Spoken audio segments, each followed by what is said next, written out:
Good morning student.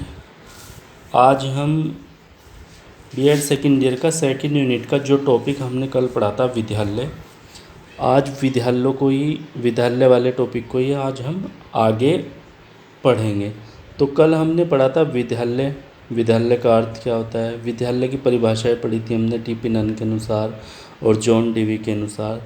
तो आज हम पढ़ेंगे विद्यालय की आवश्यकता क्यों है समाज को, बच्चों को, देश को, राष्ट्र को। उसके बाद है विद्यालयों के जो उत्तरदायित्व होते हैं कि वो क्या क्या हैं, उनके कार्य एवं महत्व क्या क्या हैं। तो आज हम इन सारी चीज़ों पर एक नज़र डालेंगे और समझेंगे कि विद्यालय की परिभाषा क्या थी और विद्यालयों की आवश्यकताएं हमें क्यों हैं।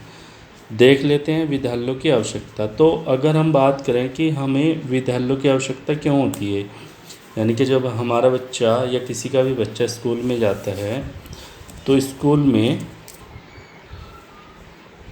में हम उसे क्यों भेजते हैं, हमें क्यों आवश्यकता पड़ती है। तो हम क्लियर कर लेते हैं इस बात को।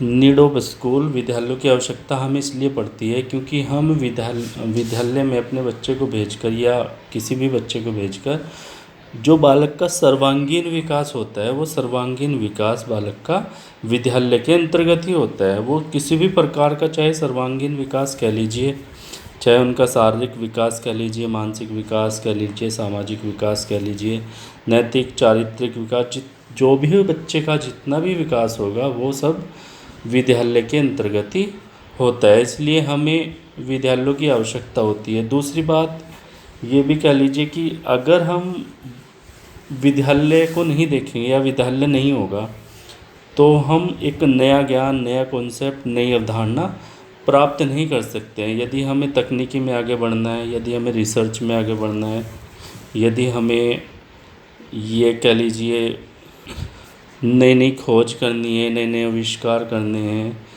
तो हमें विद्यालयों की आवश्यकता, कॉलेजों की आवश्यकता, प्रयोगशालाओं की आवश्यकता, लाइब्रेरी की आवश्यकता हमें ज़रूर पड़ेगी। अगर ये सारी चीज़ें नहीं होंगी तो हम छात्र का विकास नहीं कर सकते हैं। और जैसे जैसे आज